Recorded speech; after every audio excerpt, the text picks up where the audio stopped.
તો જય હિન્દ ને જય માતાજી. વાતની શરૂઆત કરતા પહેલા આપણે આપણા અમિતભાઈ ખોટ એમની દિવ્ય આત્માને ભગવાન શાંતિ આપે એવી જ ભગવાનને પ્રાર્થના. હવે અમિતભાઈ ખોટ ઉપર જે ફરિયાદ થઈ રાજકોટથી, હવે એને બદનામ કરવામાં અમુક વ્યક્તિએ કઈ બાકી નથી રાખ્યું. પેલા એમાં અમિતભાઈ ખોટને આત્મહત્યા કરવાની પાછળનો જો પેલા ફક્ત તો જે પેલા નંબરના જે ગુનેગાર હોય ને, કે જેની માથે ફરિયાદ થઈ અને હજી આરોપી સાબિત નથી, એ પેલા જેને જો બદનામ કરવાનું કોઈ બે વ્યક્તિનો ભાગ હોય ને, તો એક છે જિગીસા પટેલ, જેને ફરિયાદ થઈ ને ગણતરીના જ કલાકમાં ફેસબુકમાં પોસ્ટ મૂકી હતી. એ પોસ્ટ હું નીચે મૂકું છું, તમે જરાક જોઈ લેજો. એ પોસ્ટ જે ગુનો સાબિત નથી, ફરિયાદ થઈ ગુનો સાબિત નથી થયો, એ પેલા જ એને બદનામ કરવાનું ચાલુ કરી દીધું. એ પછી એક છે આવડા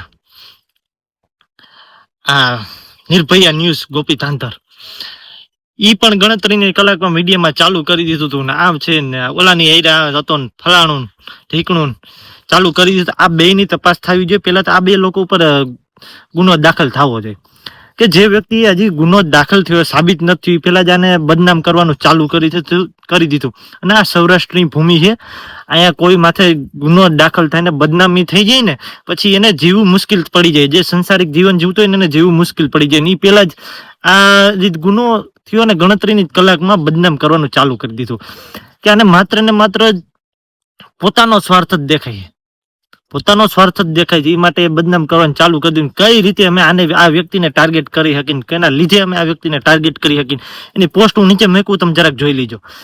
અને હવે પછી એવા વિડીયો વાયરલ કરે છે કે અમે એના ન્યાય માટે લડશું. અરે પણ ન્યાય માટે પેલા તમે ગુનો સાબિત નથી, પેલા તો બદનામ કરી નાખાય ભાઈને. પેલા આને આ કોણ બચાવશે ને ફલાણું થાય ને ઢીકણું થાય ને, એટલે ગુનો સાબિત થવા દો. એ બધું પોલીસનું કામ છે સાબિત. પછી XYZ જે આગળની કાર્યવાહી થાય.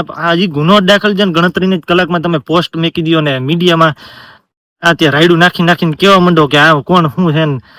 આ બે વ્યક્તિ જે મેં નામ દીધા, એક તો જિગીસા પટેલ અને નિર્ભયા ન્યૂઝ, આ બે વ્યક્તિનો મોટો ફાળો છે બદનામ કરવામાં અમિતભાઈ ખોટને. પેલા તો હજી ગુનો દાખલ થયો ને ગણતરીની કલાકમાં પોસ્ટ કરે છે ને વળી પાછા જેને પર્સનલ વાંધો છે, બેને ગમી પર્સનલ મેટર છે ને, મેટરને હવે સામાજિક લેવલે લાવવા માંગે છે. ને બીજું કે વારે ઘડીએ મીડિયામાં આ ફક્ત ને ફક્ત જવાબ જિગીસા પટેલ માટે છે, જે વારે ઘડીએ મીડિયામાં ક્ષત્રિય સમાજના મોભીઓને જેને વાણીમાં જીરીક પણ વિવેક નથી અને જેમ તેમ રીતે વાત કરે છે, એમ તેમ રીતે વાત કરે છે. જેને પોતાના રોટલા શેકવા માટે જે રીતે વાત કરે છે ને વિરોધ કરે છે, તો એને જવાબ દેવો પણ જરૂરી છે. જેમ એને વિરોધ કરતા આવડે છે એમ અમને પણ વિરોધ કરે લોકશાહી ઢબે. એમ એને વિરોધ કરતા આવડે મીડિયામાં બોલીને, તો અમને પણ આવડે છે. તો એક દી છે, બે દી પાસ સતત 2-3 મહિનાથી અમારા ક્ષત્રિય સમાજના મોભીઓને જે રીતે તમે જાણો છો, જયરાજસિંહ અનિરુદ્ધસિંહ જે રીતે ટાર્ગેટ કરે છો, તો મારે જિગીસા પટેલને કહેવાનું કે હવે તું તારી લિમિટમાં રહી જાય. જે હા ગુનો કર્યો તો સજા મળી જાય, એમાં કોઈ શંકાને સ્થાન નથી. અને ખુદ અનિરુદ્ધસિંહે પણ કીધું છે, કે ભાઈ ગુનો સાબિત પોલીસ એનું કામ કરે છે, ને જો ગુનામાં કે હશે તો એ હાજર થઈ જશે એને કીધું છે. પણ આ જિગીસા પટેલ માત્ર ને માત્ર મીડિયામાં ક્ષત્રિય સમાજ અને પાટીદાર સમાજ કઈ રીતે આમને સામને આવે, આવા એના પ્રયત્ન સતત ચાલુ જ હોય છે. અને ક્ષત્રિય સમાજના મોભીઓને જે રીતે ટાર્ગેટ કરે છે, ઉકારા ટુકારે જે રીતે વાત કરે છે, બધું હેન્ડલ આ કરી લેશે. પોલીસ લગી આનું સેટિંગ છે ને કોર્ટમાં આમ હેન્ડલ તો તું જજ બની જાય. એટલે ખોટી તારી ફાકા ફોજદારી બંધ કરી દે અને તું હવે માપમાં રહેજે. આ છેલ્લો ને હવે ખોટી અમે જો અમારી સભ્યતા ભૂલ્યા ને તો હવે મજા નહીં આવે. અને માત્ર ને માત્ર જિગીસા પટેલ માટે છે. અને જો કોઈને બીજા કોઈને ખોટું માથે ઓઢવું હોય તો ઓઢી લેજો, તમે જ્યાં ખીલો મારો અહીંયા મારી લેજો. પણ હવે જવાબ દેવો પણ જરૂરી છે, કે હવાનું બહુ વધી ગયું છે જિગીસાનું.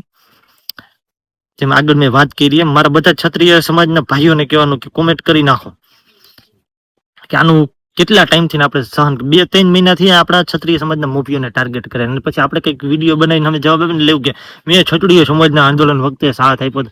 હું સાથ આપ્યો? ખાલી વિડીયો બનાવવાથી કોઈ સાથ નથી અપાતો, એને માત્ર ગ્રાઉન્ડ લેવલે આવવું પડે.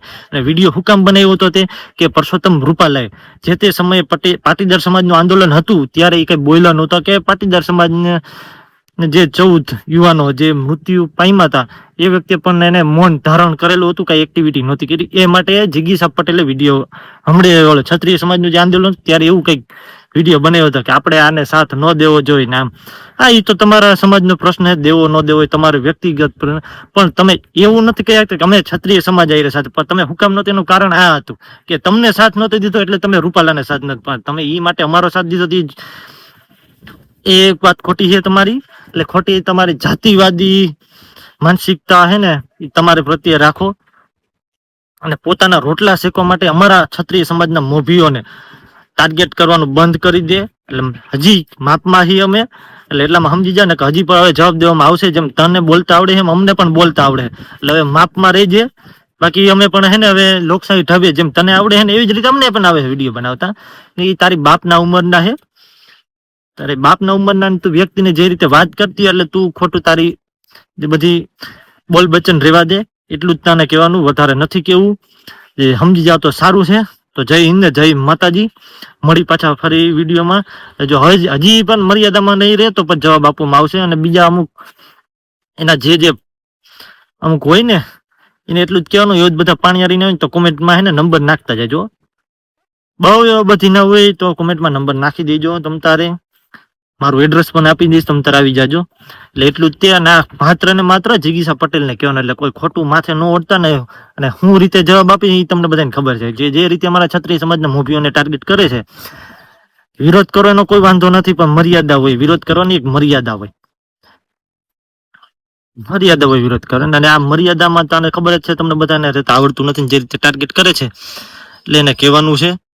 તો જય હિન્દ, જય માતાજી. ને આવો જવાબ મળતો રહેશે એને. મળી પાછા બીજા વિડીયોમાં.